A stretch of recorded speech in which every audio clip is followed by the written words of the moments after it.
Jai Shri Krishna, dear devotees. I pray that by the divine grace of Sri Hari Priya, you all are in bliss and good health. With heartfelt joy, I once again welcome you to my YouTube channel, Sakhi Hari Priya. In today's video, I bring you for a very special gift the audio summary of Krishna, lovingly presented through the writing of Srila Prabhupada. This sacred book beautifully narrates the divine pastimes of our beloved Lord Sri Krishna, pastimes that are ever sweet and cherished by all. Simply by listening, the heart becomes filled with peace and devotion. For those who find greater joy in listening rather than reading, this offering is specially meant for you. This book contains 89 chapters, each filled with nectar. Today, I shall give you an introduction to this divine work, and then, step by step, we will journey together through its chapters. So, let us begin this sacred journey. We have seen many rich persons, many powerful persons, many famous persons, many beautiful persons, many learned and scholarly persons, and persons in the renounced order of life, unattached to material possessions.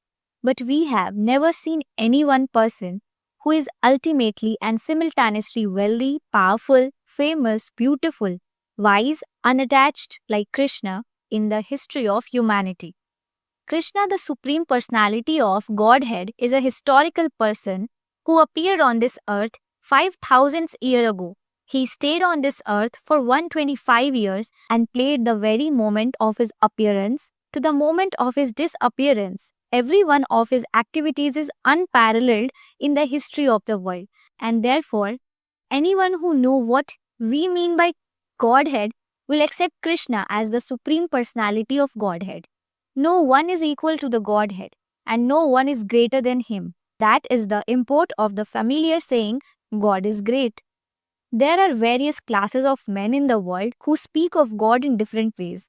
But according to Vedic literature and according to the great acharyas, the authorized person versed in the knowledge of God in all ages, like Acharya Shankara, Ramanuja, Madhav, Vishnuvami, Lord Chaitanya, and all their followers by disciplic succession, all unanimously agree that Krishna is the Supreme Personality of Godhead. As far as we, the followers of Vedic civilization, are concerned, we accept the Vedic history of the whole universe, which consists of different planetary system called Swargalok, or the higher planetary system Martyalok, or the intermediary planetary system and Patalok. The modern historian of this earth cannot supply historical evidences of events that occurred before Homo sapiens had not appeared on these events because evolution had not reached that point. But the Vedic histories, the Purans and Mahabharata relate human histories which extend millions and billions of years into the past. For example, from these literature, we are given to histories of Krishna appearances and disappearances millions and billions of years. In the fourth chapter of Bhagavad Gita, Krishna tells Arjun that remember all of them and that Arjun could not. This illustrates the difference between the knowledge of Krishna and that of Arjun. Arjun might have been a very great warrior, a well cultured member of Kuru dynasty, but after all, he was an ordinary human being. Whereas Krishna, the Supreme Personality of Godhead, is the possessor of unlimited knowledge. Because he possesses unlimited knowledge, Krishna has memory that is boundless. Krishna's knowledge is so perfect that he remembers all the incident of his appearance some billions and millions of years in the past. But Arjun's memory and knowledge are limited by time and space, for he is an ordinary human being. In the fourth chapter, Krishna states that he can remember instructing the lessons of Bhagavad Gita some millions of years ago to the sun god Vivaswan.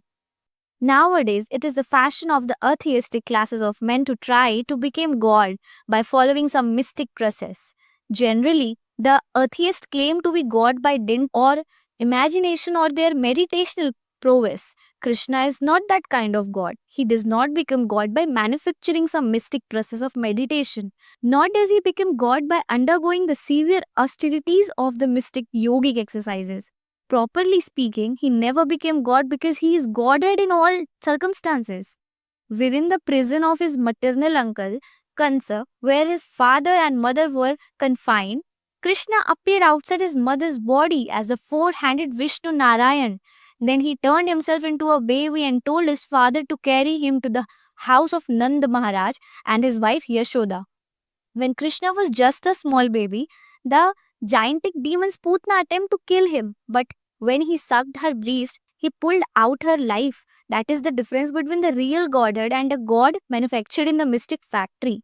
Krishna had no chance to practice the mystic yoga process, yet he manifested himself as the supreme personality of godhead at every step, from infancy to childhood, from childhood to boyhood, and from boyhood to young manhood.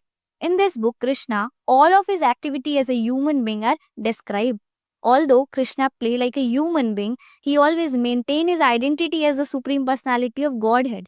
Since Krishna is all attractive, we should know that all his desires should be focused on Krishna. In the Bhagavad Gita, it is said that the individual person is the proprietor or master of the body, but Krishna, who is the super soul present in everyone's heart, is the supreme proprietor and supreme master of each and every individual body. As such, if we concentrate our loving propensities upon Krishna only, then immediately universal love, unity, and tranquility will be automatically realized. When one waters the roots of a tree, he automatically waters the branches, twigs, leaves, and flowers. When one supplies food to the stomach through the mouth, he satisfies all the various parts of the body. The art of focusing one attraction on the Supreme and giving one's love to Him is called Krishna consciousness. We have inaugurated the Krishna consciousness movement so that everyone can satisfy his propensity for loving others simply by directing his love toward Krishna. The whole world is very much anxious to satisfy the dormant propensity of love for others. But the inventions of various methods like socialism, communism, altruism, and nationalism and whatever else may be manufactured for the peace and prosperity of the world are all useless and frustrating because of our gross ignorance of the art of loving Krishna. Generally, people think that by advancing the cause of moral principles and religious rights, they will be happy.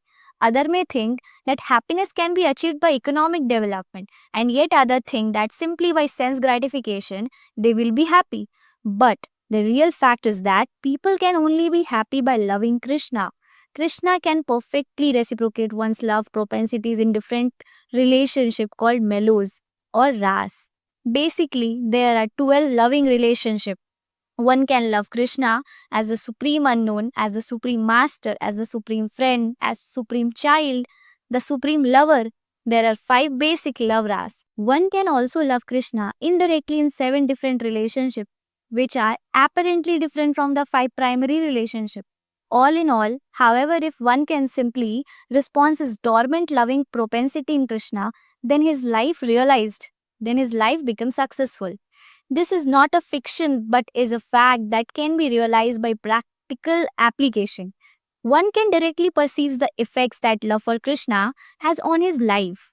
In the 9th chapter of Bhagavad Gita, this science of Krishna consciousness is called the king of all knowledge, the king of all confidential things, and the supreme science of transcendental realization. Yet we can directly experience the result of this science of Krishna consciousness because it is very easy to practice and is very pleasurable. Whatever percentage of Krishna consciousness we can perform will become an eternal assets to our life, for it is imperishable in all circumstances. It has now been actually proved that today's confused and frustrated younger generation in the Western country can directly perceive the result of channeling the loving propensity towards Krishna alone.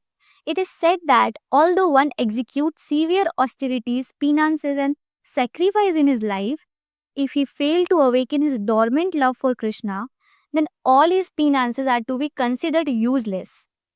On the other hand, if one has awakened his dormant love for Krishna, then what is the use in executing austerities and penances unnecessarily? The Krishna consciousness movement is a unique gift of Lord Chaitanya to the fallen soul of this age. It is very simple method which has actually been carried out during the last 4 years in the Western country, and there is no doubt that this movement can satisfy the dormant love propensities of humanity. This book Krishna is another presentation to help the Krishna consciousness movement in the Western world. This transcendental literature is published in two parts without profuse illustration. People love to read various kind of fiction to spend their time and energy. Now this tendency can be directed to Krishna. The result will be imperishable satisfaction of the soul both individually and collectively. It is said in the Bhagavad Gita that even a little effort expended on the path of Krishna consciousness can save one from the greatest danger.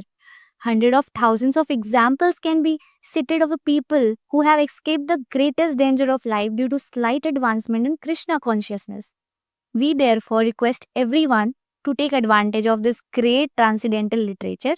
One will find that by reading the page after another, an immense treasure of knowledge in art, science, literature, philosophy, and religion will be revealed, and ultimately, by reading this book, Krishna, love of Godhead, will fructify. Dear devotees, today we have taken the first step into the ocean of nectar. That is the pastime of our beloved Sri Krishna. This was just an introduction, and in the coming chapters and in the coming videos, we will lovingly go through each of the 89 chapters one by one. If you felt peace and joy while listening, then do share this video with others so that more souls can receive the mercy of Krishna's divine pastimes. Do not forget to like, share, and subscribe to the channel Sakhi Haripriya so that you stay connected with every new offerings. Let us end today's journey by remembering the sweet name of Lord Krishna. Hare Krishna, Krishna Krishna, Hare Hare, Hare Ram, Ram Ram, Hare Hare. We will meet again in the next video. Till then, may the blessing of Sri Krishna and Sri Haripriya always remain upon you. Jai Shri Krishna, Radhe Radhe.